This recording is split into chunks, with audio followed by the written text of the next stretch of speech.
जय हिंद, जय भारत, जय जोहार, जय छत्तीसगढ़। मैं अमित कुमार और आप सभी का स्वागत है टीजीबी मीडिया में। और आज के हमारे खास कार्यक्रम में, जैसे कि आप सभी जानते हैं, मैं जो है अपने चैनल के माध्यम से लगातार आप सभी के बीच एक नए नामचीन हस्ती से रूबरू करता हूं। उनके बारे में बताता हूं, उनका क्या योगदान है हमारे जीवन में, हमारे समाज में, हमारे राष्ट्र में, हमारे देश में, उनके बारे में बताता हूं। और उसी के बीच आज मैं आया हुआ था छत्तीसगढ़ के न्यायधानी बिलासपुर, और आप सभी को बताते हुए बहुत ही खुशी हो रही कि एक ऐसे सशक्त नारी शक्ति हमारे बीच उपस्थित हुए हैं। जैसे कि आप बैकग्राउंड में भी देख रहे होंगे, इतने सारे अवार्ड हैं, इतने सारे जो है सर्टिफिकेट हैं। आप देख के जो है दिन बीत जाएगा, लेकिन इनका अवार्ड और सर्टिफिकेट जो है ख़त्म नहीं होगा। मतलब बहुत सारे जो है अनेक जो है समाज सेवा का कार्य किए हैं।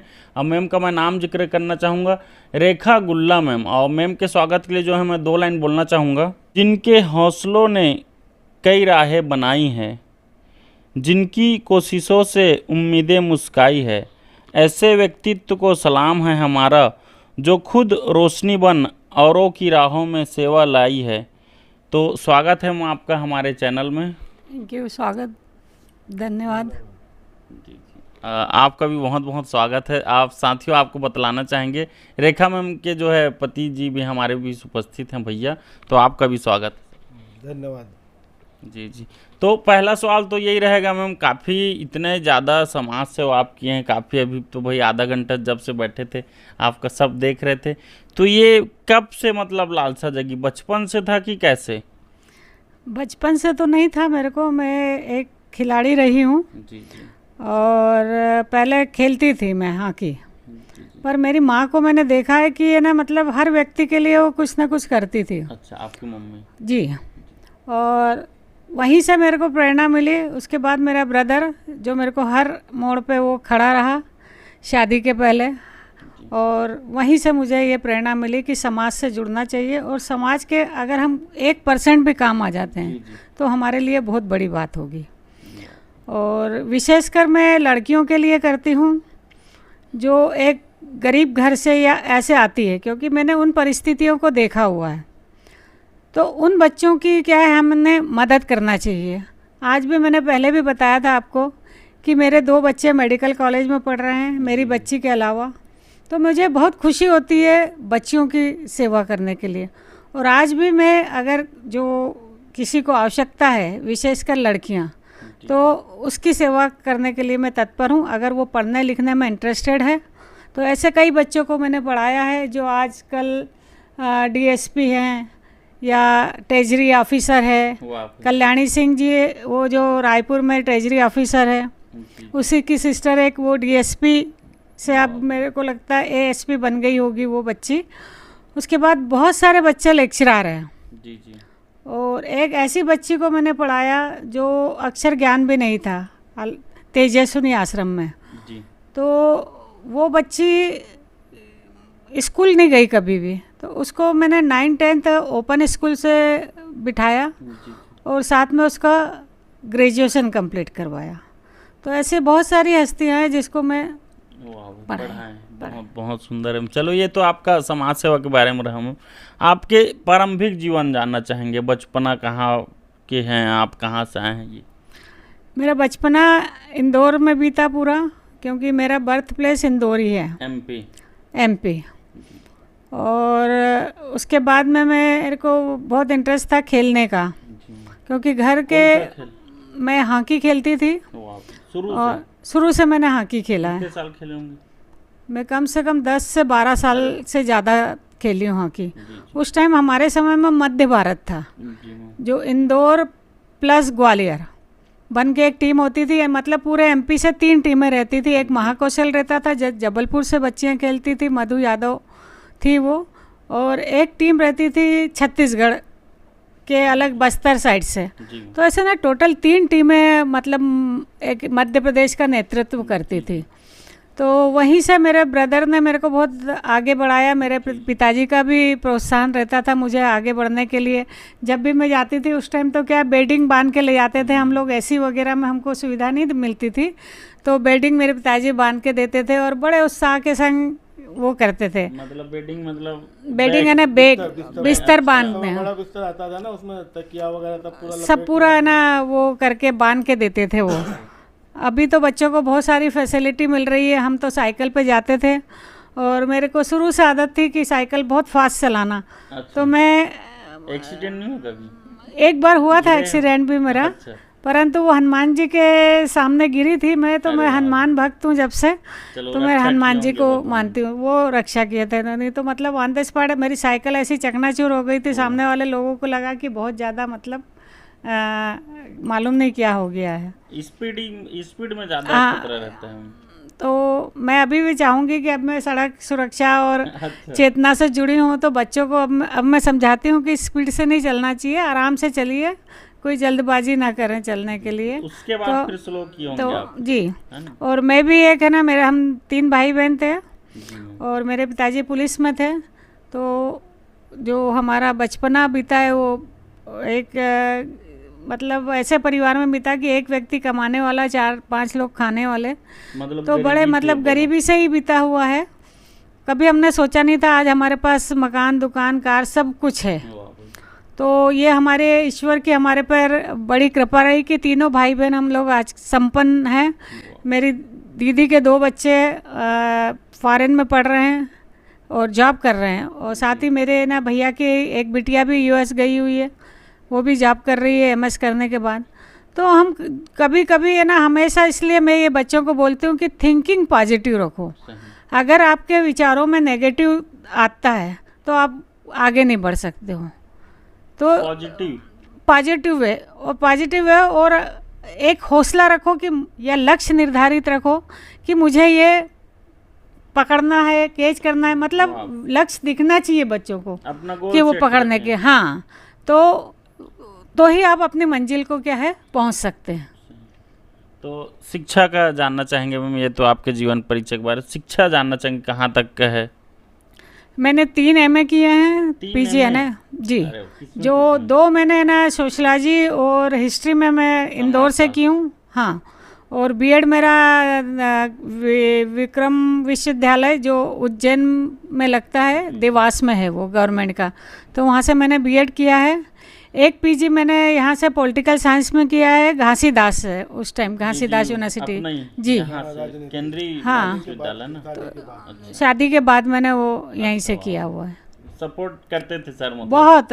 शादी के बाद देखिए, बोलते हैं ना कि एक स्त्री के पीछे पुरुष का हाथ रहता है। तो शादी के पहले मेरे ब्रदर ने मेरे को बहुत हर चीज़ों पे प्रोत्साहित किया है आगे बढ़ने के लिए। शादी के बाद मेरे मिस्टर का सपोर्ट रहा है मेरे को आगे बढ़ने में। वाह, चलो बहुत ही अच्छा लग रहा है मैम। और सबसे खास बात आपके बारे में ये पता चला मैम, यहाँ जो है लगभग 30 वर्ष आपने जो है यहाँ के बच्चों को पढ़ाया बिलासपुर में, है ना? तो क्या कहना चाहेंगे, कैसा एक्सपीरियंस रहा, कब आपका पोस्टिंग हुआ? मैं जॉब तो मैं इंदौर से करती थी, 85 में मेरा जॉब लगा था गवर्नमेंट, जब मैं ग्रेजुएट ही मेरा कंप्लीट हुआ था, और मेरे को हॉकी के बेस पे ही जॉब मिला। अच्छा, उस तो टाइम मिल जाता नेशनल, था? हाँ, नेशनल खेली थी। तो हमारे लोगों का इंटरव्यू हुआ था डायरेक्ट ने भोपाल में, वल्लभ भवन में। वाह। और एक मज़ेदार किस्सा था वहाँ वल्लभ भवन में, तो मेरा क्या है, इसमें सेल्टेक्स में भी हो गया था। मैंने ज्वाइन नहीं किया, तो मेरे को वहाँ जो सर बोलते थे बार बार, मैडम क्यों नहीं जा रहे हैं आप, क्यों आप है ना लेक्चरर का, मतलब मेरे को यूडीटी पे मिला था, जब यूडीटी मतलब अपर डिवीजन टीचर, डायरेक्ट मिल तो गया? डायरेक्ट मिला था। तो मैं है ना मना कर दी, मैंने कहा सर नहीं, मेरे को साड़ी पहनना पड़ेगी, मैं नहीं जाऊँगी। तो सर मेरे को बड़े प्यार से समझाए, श्रीवास्तव सर थे वहाँ उस टाइम, तो मेरे को बड़े प्यार से बोलते हैं, बेटा एक ना एक दिन तो साड़ी पहनना पड़ेगी। फिर मेरी दीदी का भी मेरे को बहुत सपोर्ट रहा कि नहीं बेटा, साड़ी तो तू पहन, साड़ी तो पहनना पड़ेगी। तो मैं मतलब ऐसा वाला किस्सा था मेरे संग कि स्कूल में मैं साड़ी लेके जाती थी, मेरे को वहाँ प्यून पहनाती थी, और फिर जैसे ही छुट्टी हो जाती थी वो उसको घड़ी करके मैं घर लेके आती थी साड़ी को, मतलब पूरा स्कूल जा चुका रहता था। तो कभी कभी आज सोचती हूँ तो बड़ी हंसी भी आती है इस टाइप से कि है ना, देखिए मेरे संग ऐसा ऐसा भी हुआ है जी। तो एक्सपीरियंस कैसा रहा मैम, यहाँ के बच्चों से कैसा लगाव रहा? बहुत लगाव रहा है, आज भी मेरे से जुड़े हुए हैं।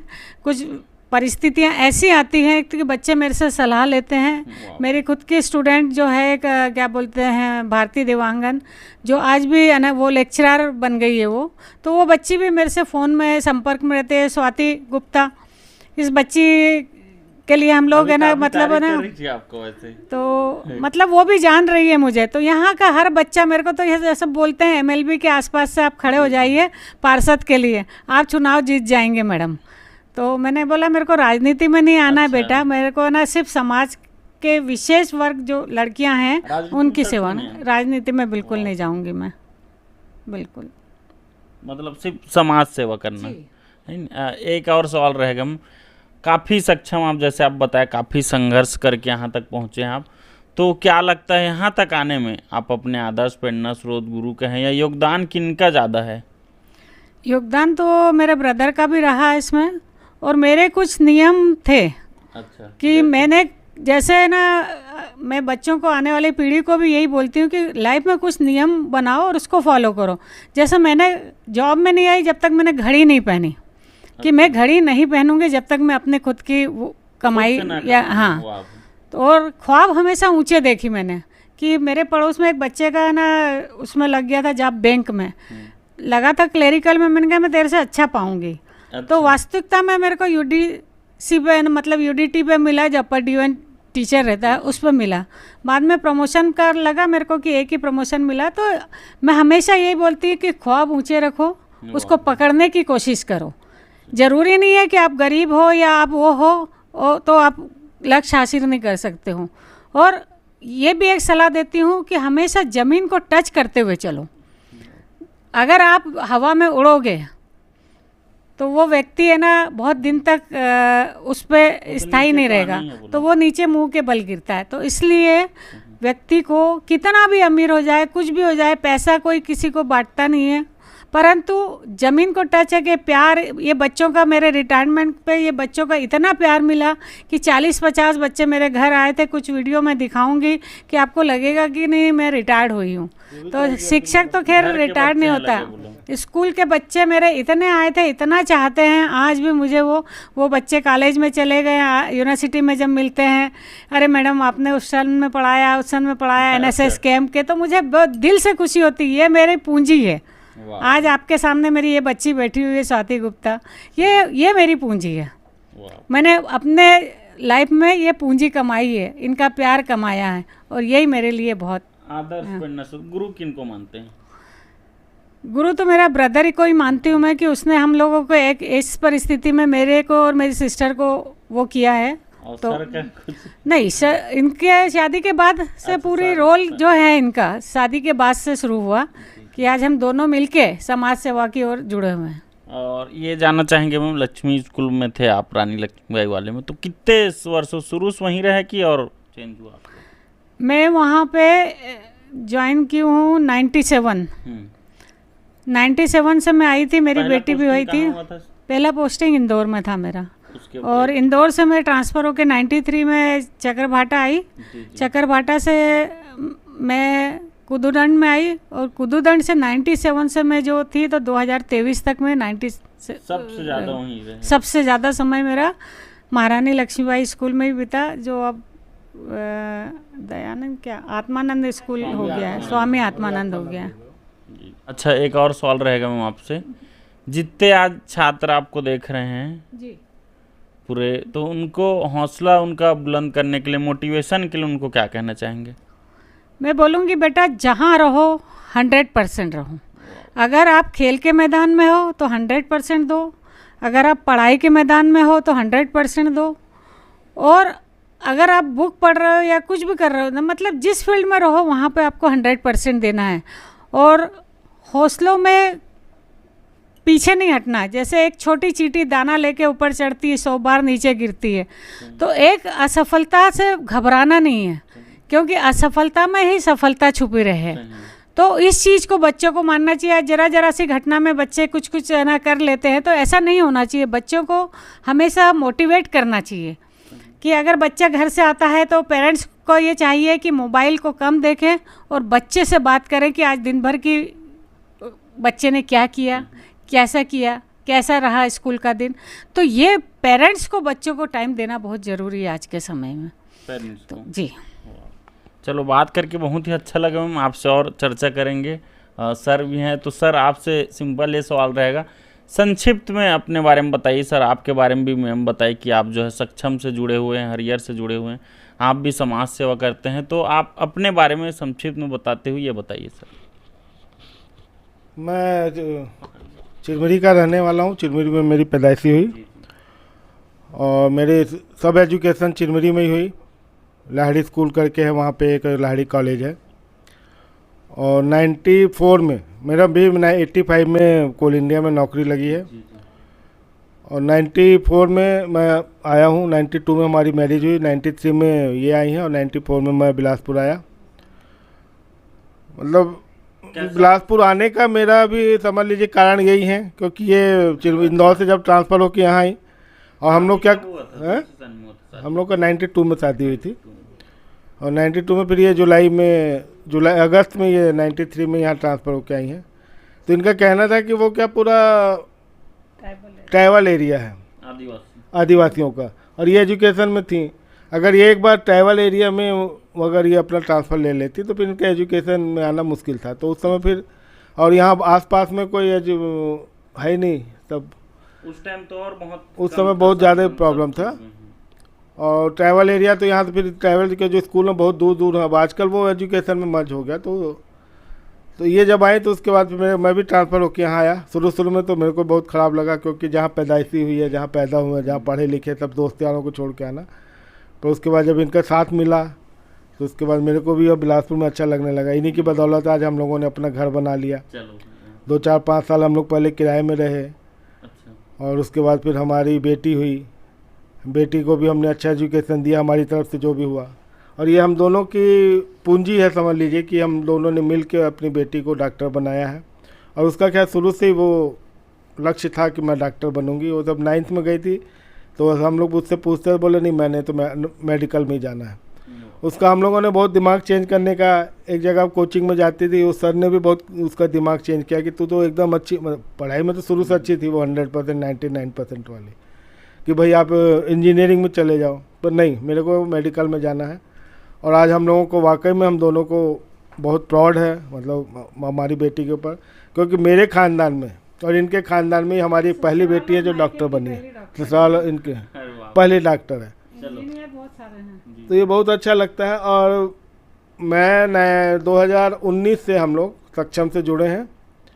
तो उस समय तो हम लोग सक्षम एक दिव्यांगों के लिए, दिव्यांगों की संस्था है, नेशनल संस्था है पूरा, मतलब उसका हेडक्वार्टर जो नागपुर में है और ये पूरे इंडिया में काम करती है। तो अभी जैसे प्रयागराज में जो महाकुंभ लगा था उसमें हम लोगों के छत्तीसगढ़ से 45 लोग सेवा देने गए थे, जिसमें से हम लोग बिलासपुर से 15 लोग 10 लोग गए थे, 10 दिन के लिए गए थे। नेत्र कुंभ जो लगा था, और वहाँ जाके इतना अच्छा लगा हम लोगों को कि मतलब वहाँ देखने में अपने को लगा कि हाँ सेवा क्या होती है। दिव्यांगों को अगर हम लोग किसी भी दिव्यांग के चेहरे में हंसी ला देते हैं तो हम अपने आप को बहुत धन्य मानते हैं। भाई पैसा हर आदमी कमाता है। अब मेरे साथ के कई जो रिटायर हो गए हैं वो घर में बैठे रहते हैं, उनका टाइम नहीं पास होता। पर आज हमारा ये है कि हमको टाइम ही नहीं मिलता घर में रहने का। हर हफ्ते में मतलब 4-5 दिन, अब वो कोई भी फ़ोन करता है, जैसे आज मैं आई है बच्ची जो आई है ये भी फ़ोन की, मैडम आप यहीं हो ना, मतलब उसको मालूम है कि हम लोग यहाँ घर में नहीं मिलेंगे, या वो जब आएगी तो कहीं ताला मिलेगा। तो ये हम लोगों को बहुत अच्छा लगता है। कई लोग बोलते हैं अरे खाना बांटने गए थे सर। हाँ, आज हम लोग खाना बांटने गए थे। रेलवे में वो श्री श्याम स्टोर चलती है, वो 5 रुपए में मिलता है, 5 रुपये में खाना मिलता है। बढ़िया देते हैं। तो आज हम लोगों की तरफ से वहाँ खाना था, अरे वाह, है ना। तो हमने जो भी मतलब वहाँ जो से होती हमने दी, उसके बाद फिर हम लोग सेवा भी किए। बहुत अच्छा लगता है। अब वो तो खैर उनके, वो तो श्याम बाबा करने वाले, हम लोग क्या करने वाले हैं। पर आज हम लोगों ने दिया। इसके पहले अभी जो हनुमान जन्मोत्सव हुआ उसमें हम लोगों ने तो पूजा की हनुमान जी की, अपनी तरफ से प्रसाद वगैरह बांटा। और दिव्यांग लोग की सेवा करती हैं, हरिहर से जुड़े हुए हैं। हरिहर जो संस्था वो हरियाली के लिए काम करती है, ऐसे प्रकृति के लिए। अच्छा, एक और सवाल रहेगा सर आपसे जी। छत्तीसगढ़ का जो है स्वर्ग हिल स्टेशन माना जाता है चिरमिरी को। मैं उधर करीब 2 साल रहा, लेकिन वहाँ एक देखने को मिला सर, सबसे खास कर चिरमिरी में ही लोग पलायन कर रहे हैं, मतलब बाकी जनसंख्या जैसे कई शहर हम देखेंगे जनसंख्या बढ़ता है, वो नगर निगम होने के बाद भी जनसंख्या कम हो रहा है, तो क्या कहना चाहेंगे आपका? उसका कारण ये है कि वो क्या पूरा कोल माइंस एरिया है, और वहाँ क्या है, लोग जैसे रिटायर हो जा रहे हैं, नई भर्ती आजकल हो नहीं रही है। रिटायर होने के बाद बच्चे क्या है, अब वो चिरमिरी क्या कॉलोनी एरिया है, तो वहाँ क्या बच्चों का भविष्य नहीं है कुछ भी, क्योंकि एजुकेशन एक कोई लाहिड़ी स्कूल है और एक लाहिड़ी कॉलेज है। अब उसके बाद अगर कोई बच्चा पढ़ गया, अब उसको इंजीनियरिंग करना है या डॉक्टरी पढ़ना है, कुछ भी करना है, और मेडिकल के मामले में भी चिरमिरी बहुत पीछे है आज भी। एक वो कॉलोनी का हॉस्पिटल है, वहीं पे सब इलाज होते हैं। और दूसरा क्या, कॉलोनी में भी आजकल बहुत सारी खदानें बंद हो चुकी हैं, जो बहुत पुरानी खदानें थी। जैसे हम लोग चिरमिरी में, मैं कुरासिया में रहता था, वो किसी समय में चिरमिरी का मेन जगह थी, वो पूरी मेन मार्केट, पूरे जो 12-13 एरिया वहाँ है, 12-13 माइंस उसके। तो अभी वो ये हाल है कि अभी मैं कल ही आया हूँ चिरमिरी से, तो मेरे को अपना मकान जगह खोजनी पड़ी कि मैं कहाँ पैदा हुआ था। अच्छा। मतलब पूरा बियाबान जंगल हो क्या है, उन लोगों ने पूरा कोयला निकाल लिया उसको, तो इसी कारण वहाँ से सब पलायन कर रहे हैं कि वहाँ कोई भविष्य नहीं है बच्चों का। तो क्या सुझाव देना चाहेंगे? बहुत लोग बोलते हैं कि भाई पर्यटन स्थल बने, आप क्या कहना चाहेंगे? नहीं, पर्यटन स्थल वाकई में बनना चाहिए, क्योंकि अब जैसे मैं मंसूरी बीच में गया था, तो मेरे को मंसूरी में कुछ नहीं लगा। मैं बोला ये तो हम लोग अपना जन्म से देख रहे हैं। अब गया कल मैं इसको बताया, मैं बोला ऐसा लग रहा है जैसे मैं शिमला में हूँ, एकदम पहाड़ है, पहाड़ों के बीच में बने हुए। पर्यटन स्थल बनना चाहिए, पर क्या पर्यटन स्थल तभी बनेगा अब वो कि वहाँ लोग रहें, वो करें। अब वहाँ के सब जितने भी लोग हैं सब निकलते जा रहे हैं, और वहाँ कोई कमाई है नहीं आजकल। वहाँ हम लोग जब वहाँ रहते थे तो बहुत अच्छा माहौल था, बहुत आपस में सब मिलन था सब। पर्यटन अगर सरकार को चाहिए, अगर मिनी शिमला या मसूरी उसको बनाना चाहते हैं, तो जैसे शिमला में और मसूरी में गवर्नमेंट ने किया हुआ वैसे उसको करें। अब कर रहे हैं धीरे धीरे। हम लोग के समय में केवल एक ट्रेन चलती थी जो चिरमिरी से अनूपपुर आती थी, फिर अनूपपुर में हम लोग उतरते थे, वहाँ से कहीं भी जाना होता वहाँ की ट्रेन। आजकल वहाँ 4-5 ट्रेनें हो गई हैं, रीवा के लिए हो गई, शहडोल के लिए हो गई, बिलासपुर के लिए हो गई। तो धीरे धीरे अब प्रोग्रेस हो रहा है, नगर निगम बन गया, अब उस चिरमिरी को जिला भी बना दिए हैं, जो भरतपुर मनेनगढ़ चिरमिरी करके उन लोगों ने सभी चिरमिरी में तहसील ऑफिस बन रहा है, जिला चिकित्सालय बन रहा है। धीरे धीरे अब नगर निगम पर आप लोगों को यही लगता है कि यहाँ पब्लिक है नहीं, और अब धीरे धीरे ये प्रोग्रेस करते जा रहे हैं। अब देखो शायद कुछ लोग जो वहाँ रह रहे हैं वो वहीं बस गए हैं, पर वहाँ रहने का मतलब क्या है कि वहाँ अगर आप मकान बना के रहोगे भी तो ज़मीन के नीचे पूरी खाली पड़ा हो, पूरा कोयला निकाल लिए।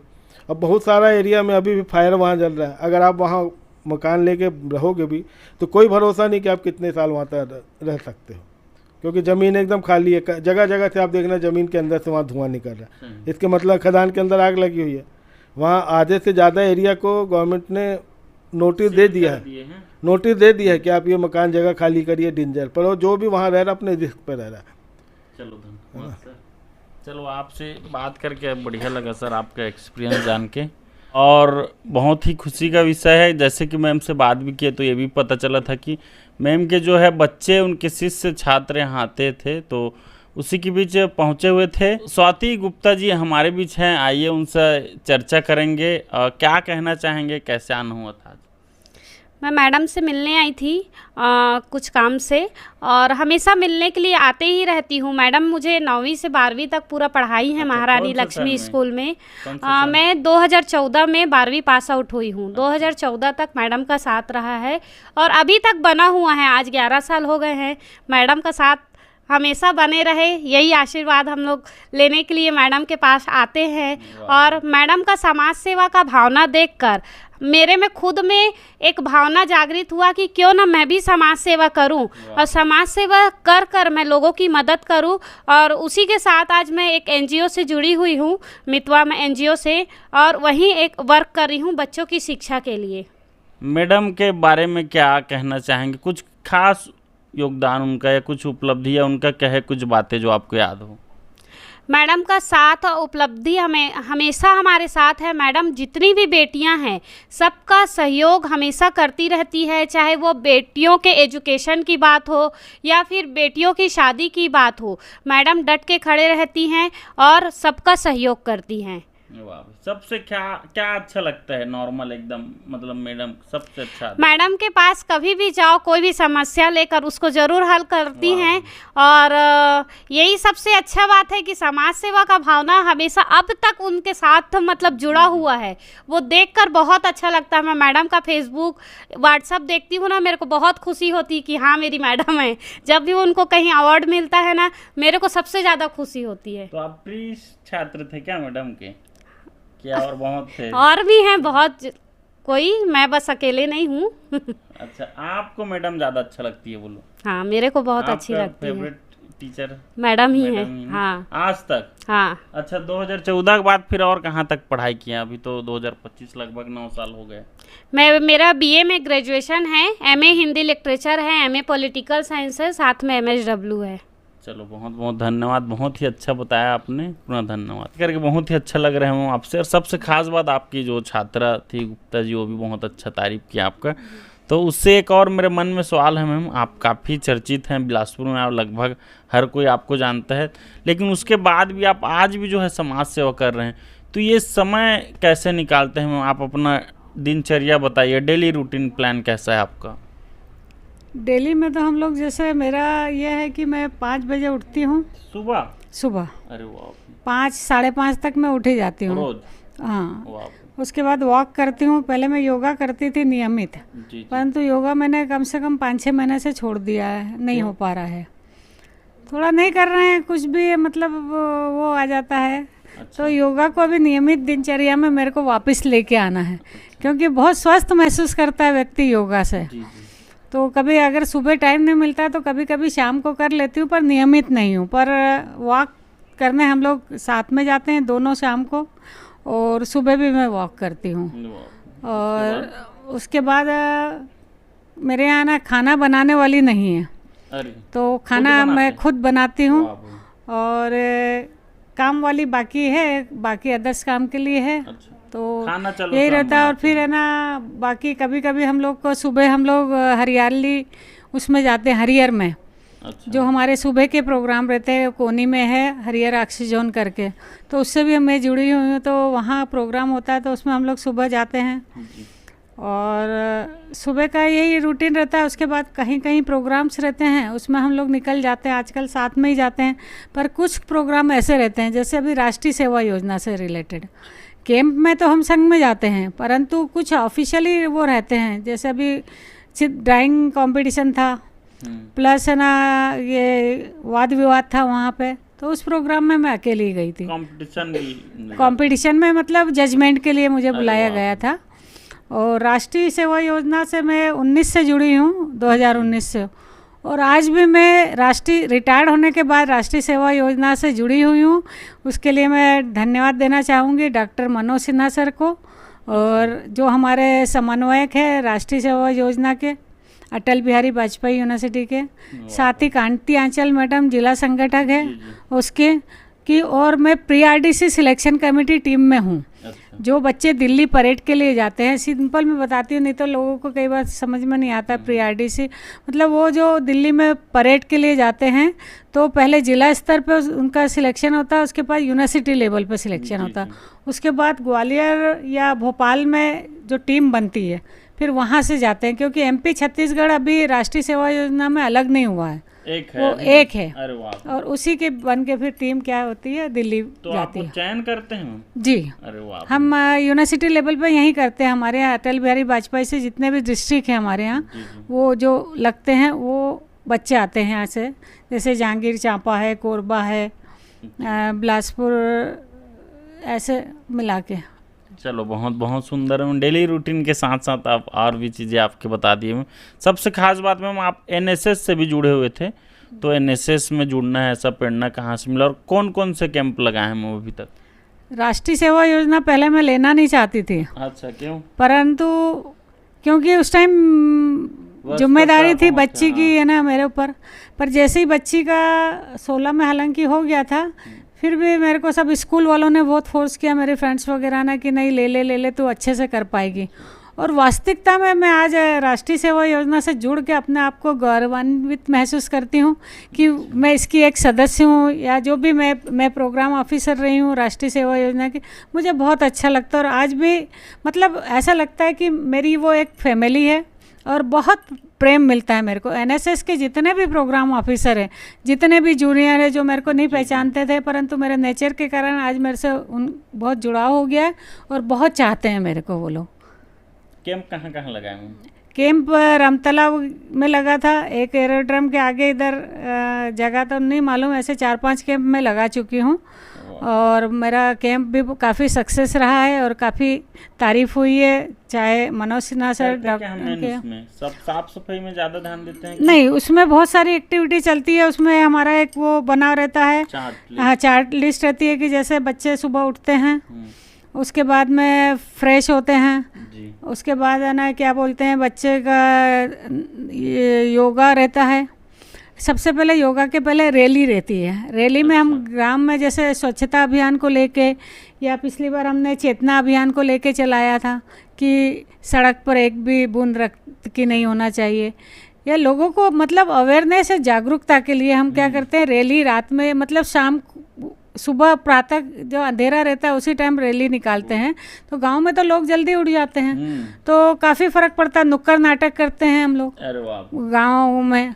नुक्कड़ नाटकों के द्वारा लोगों को जागरूक किया जाता है कि नशे से दूर रहना चाहिए, नशा नहीं करना चाहिए। तो इस प्रकार से जागरूकता लाते हैं लोगों में। उसके बाद हम लोग बच्चे रैली से वापस आते हैं तो योगा या पीटी उनको कराई जाती है। उसके बाद फिर नाश्ता रहता है बच्चों का, है ना।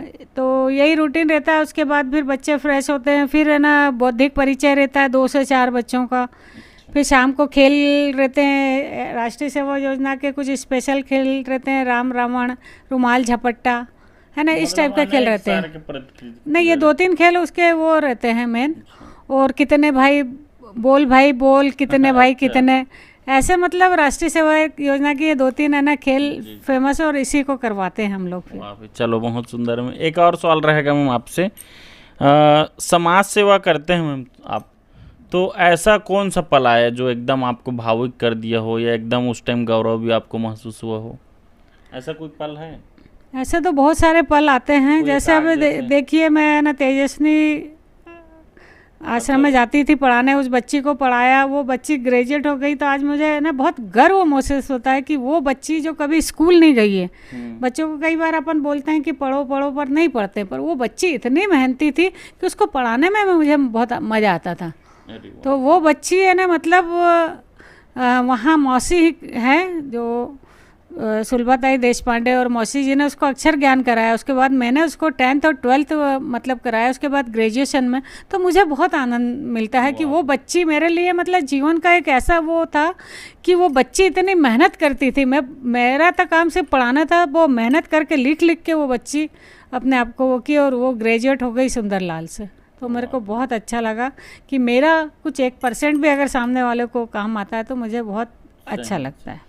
चलो बहुत सुंदर। मैम आपके बारे में ऐसे तो बहुत सारे चीज़ें हैं मैम, उसमें से एक और है मैम नेत्रदान का। तो नेत्रदान के लिए आप लोगों को जागरूक करते हैं, तो ये प्रेरणा कहाँ से मिला? और सबसे खास बात ये रहेगा मैम, आप भी क्या नेत्र डोनेट करेंगे अंतिम समय? हाँ, हम लोग नेत्रदान के दोनों मिस्टर और मैं दोनों कर चुकी हूँ। तो नेत्रदान का हम लोग सर्टिफिकेट देते हैं। नेत्रदान महादान मतलब जीते जीते रक्तदान और जाते जाते नेत्रदान। बहुत सुंदर। और इसके लिए मुझे है ना प्रेरणा अनूप कुमार पांडे जो हमारे सचिव हैं, तो उनसे मिली है और उन्होंने बहुत कुछ मेरे को आगे बढ़ने के लिए प्रेरित किया। दूसरा है हमारे दादा जिसको हम निर्मल घोष बोलते हैं, जो जिले के वो हैं।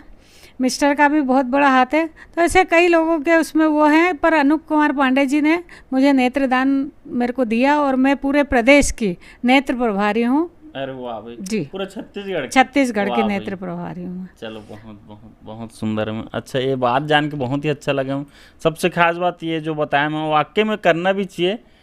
जीते जी ब्लड डोनेट और जीते जीते रक्तदान और जाते जाते नेत्रदान, ये कोटेशन है हमारा। जी, और अब तो देहदान के लिए भी हम लोग प्रेरित कर रहे हैं लोगों को। हाँ, पूरा। अच्छा चलो, एक और सवाल रहेगा मैम। जैसे मैं क्वेश्चन सबसे पहले वही क्वेश्चन किया था आपसे, इतने सारे आपके पुरस्कार सर्टिफिकेट हैं, तो उसमें से सबसे ज़्यादा आपके दिल के करीब कौन सा है मैम? अब सब तो दिल के करीब ही हैं, परंतु तभी तो मिला है, एक्चुअली जो अभी मेरे को परसों मिला है एक राष्ट्रीय सेवा योजना का, एडीएन वाजपेयी जी और हमारे एसपी रजनेश सिंह जी और करियारे जी और मनोज सिन्हा सर के द्वारा, हमारे नीता वाजपेयी मैडम के द्वारा और हमारे जिला संगठक कांति आंचल मैडम के द्वारा, तो ये मेरे बहुत दिल के करीब है। और उसके पहले 2011 में वोटिंग हुआ था। अच्छा। उस वोटिंग में मुझे नई दुनिया ट्रॉफी मिली स्पोर्ट्स के क्षेत्र में। वो काफी वो हैवी वाला वो हाँ, वो बहुत हैवी है, उसका वजन ही मेरे को लगता है 5-6 किलो है, होगा, तो एक हाथ से व्यक्ति उठा ही नहीं सकता है उसको। तो वो, और उसके बाद मेरे को एक है ना SCCL के द्वारा नारी रत्न सम्मान मिला था, वो मेरे बहुत है। उसके बाद है ना यादगार हैं, बाकी तो बहुत सारे आपने देखा मेरे कलेक्शन। और ये तो मतलब ट्रॉफी से कुछ नहीं, एक दिल को एक्चुअली ये प्रोत्साहन रहता है कि आप और अच्छा कार्य करिए। मतलब ट्रॉफी मायने क्या रखती है कि आप अच्छे कार्य के लिए, और आपको प्रेरित करती है कि आपको और कार्य करना है। पुरस्कार जी जी, बहुत बहुत सुंदर मैम। जैसे आप जिक्र भी किए मैम पुरस्कार का, और इससे पहले आप रमतला का भी जिक्र किए, तो हमारे मीडिया के द्वारा मैम आयोजक हैं और बहुत सुंदर जो है कार्यक्रम हो रहे हैं मैम, 2 दिवसीय का है, आप उसमें साधारण आमंत्रित भी है मैम। राज्य स्तरीय पूरा सम्मान समारोह होने जा रहा है और बहुत ही सुंदर रहेगा मैम, तो उसके बारे में आप दर्शकों को क्या कहना चाहेंगे? सांस्कृतिक कार्यक्रम भी है। मैं अधिक से अधिक यही बोलूँगी कि है ना बहुत सारे लोग जुड़िए, और जो ये इंटरव्यू करते हैं बच्चे लोग, तो इसको सुनिए, और इनका जो प्रोग्राम है इसमें ज़्यादा से ज़्यादा लोग आएंगे, और मैं कोशिश करूँगी अपनी तरफ से भी बोलने की कि ज़्यादा से ज़्यादा लोग आएँ, क्योंकि बच्चों का ये प्रोग्राम बड़ा जो है ये पहली बार हो रहा है, और छोटे प्रोग्राम ये लोग करते रहते हैं। तो मैं ये चाहूँगी, और मेरी बेस्ट विशेष है आप लोगों को प्रोग्राम की, कि आप लोगों का प्रोग्राम एक सफल प्रोग्राम कहलाए, और पूरे बिलासपुर में ऐसा लगे कि हाँ कुछ प्रोग्राम आप लोगों ने करवाया है। बहुत बहुत सुंदर, बहुत बहुत धन्यवाद आप मैम आपका आशीर्वचन के लिए। अच्छा, एक और सवाल रहेगा मैम आपसे, सक्षम से भी आप जुड़े हुए हैं, तो ये संस्था क्या कार्य करती है, उसमें क्या काम करते हैं आप लोग? सक्षम जो है दिव्यांगों के लिए कार्यरत संस्था है, और इसमें दिव्यांगता 21 प्रकार की होती है, परंतु हम 7 प्रकार की दिव्यांगता पे कार्य करते हैं। जैसे रक्त संबंधित है, या नेत्र संबंधित है, या श्रवण बाधित जो बच्चे रहते हैं, मूक बधिर है, तो ऐसे 7 प्रकार के हमारे 7 प्रकोष्ठ हैं, उस पर हम लोग क्या है कार्य करते हैं, और अलग अलग प्रकोष्ठ के अलग अलग प्रभारी हैं हमारे। चलो, मतलब मेन दिव्यांगों के लिए कार्य करते हैं। चलो, बहुत सुंदर। ये भी जानना चाहेंगे मैम, युवाओं को तो आप संदेश दे दिए हैं, जो महिला शक्ति है, नारी शक्ति है, जो खासकर युवा है, नारी शक्ति हैं, उनको क्या कहना चाहेंगे आप? मैं उनको ये बोलूँगी कि भटके ना, राह से व्यक्ति को, बच्चों को भटकना नहीं है। कई बार क्या होता है, पेरेंट्स को झूठ बोल के बच्चियाँ चली जाती हैं, परंतु मैं ये कहूँगी कि आप कहीं भी जाओ, माँ और बच्चों के बीच में एज ए फ्रेंड है ना व्यवहार होना चाहिए, कि बच्ची के बारे में माँ को, और माँ को बच्ची के बारे में पूरा पता होना चाहिए, कि वो कहीं भी जा रही है तो वो अपनी माँ को बता के जाए, कि कोई अप्रिय अगर घटना होती है तो उसका जिम्मेदार वो अकेले ना रहे। मतलब मेरा ये कहने का है कि मतलब परिवार में मालूम होना चाहिए कि मैं कहाँ जा रही हूँ, क्या कर रही हूँ, तो झूठ ना बोले बच्चा, और मोबाइल का प्रयोग कम करें। मैं तो अब युवाओं को यही संदेश दूंगी कि मोबाइल का कम से कम प्रयोग करें। आँखों के साथ साथ मोबाइल में आजकल माँ लोग बच्चों को, छोटे छोटे बच्चों को मोबाइल दे देती हैं, ये देखो खाना नहीं खा रहा है इसलिए मोबाइल पकड़ा दिया, अरे काम नहीं करने दे रहा मोबाइल पकड़ा दिया। तो मोबाइल मतलब बच्चा मोबाइल अभी से बचपन से ही वो कर रहा है, तो नेचुरली उसकी आदत घर से पड़ रही है, तो इस आदत से दूर रखना है। अगर बच्चा घर में छोटा है तो आप टीवी का प्रयोग कम करिए, मोबाइल का प्रयोग कम करिए, और बच्चा स्कूल से आता है तो उसकी एक्टिविटीज़ आप पूरा जानिए। तो मैं युवाओं को यही संदेश दूंगी, या अपने घर के जो माताएं हैं उनको यही संदेश दूंगी कि अपने बच्चों पर ध्यान केंद्रित करिए, चाहे वो जॉब में है किसी में भी है, जी। तो वो है ना मतलब टाइम मैनेज करना बहुत ज़रूरी है बच्चों के संग। बहुत बहुत सुंदर है। सबसे खास बात आप जो बताएं मैम मोबाइल को लेके बहुत ही सुंदर लगा मैम। वाकई मोबाइल जो है बच्चे को ना दे भाई, ये बहुत सुंदर बात आपने कही मैम। इसके साथ साथ मैम ये भी जानना चाहेंगे, इतने सारे आपके अनेक उपलब्धि अनेक अनेक कार्यों में हैं आप, उसके बाद भी आप अपने टाइम मैनेजमेंट करके रखते हैं। पहले और अभी, या आदमी का हॉबी तो ऐसा सब नॉर्मल रहता है नेचुरल ही, तो अभी हॉबी क्या है मैम, रुचि किस में है ज़्यादा आपको? इसके देखिए, अलावा समाज सेवा के अलावा? समाज सेवा के अलावा मेरे को खेल में रुचि थी, वाह, है ना, और खेल के अलावा मेरे को गार्डनिंग का भी शौक है।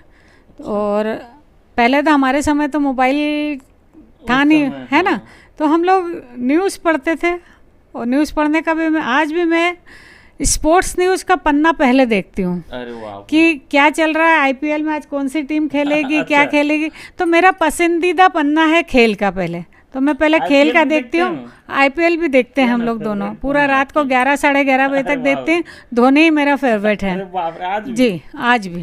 वाह भाई, चलो तो बहुत सुंदर। कई यंग बच्चे आए उसमें, तो अच्छा कर आईपीएल में, मतलब यंग बच्चों को चांस मिल रहा है अभी खेलने कौन के है? लिए। कौन अच्छा खेल रहे हैं, क्या कहना चाहेंगे? नहीं, खेल तो धोनी इतना अच्छा नहीं चल रहे हैं, पर नए नए बॉलर आ गए हैं और बहुत सारे चल रहे हैं। वो जैसे अभी दुबे है एक, अभी नया जायसवाल है, सूर्य कुमार है। जी। तो ऐसे नए प्लेयर आए हैं टीम में जो अच्छा कर रहे हैं, इंडिया के लिए भी वो लोग अच्छा करेंगे।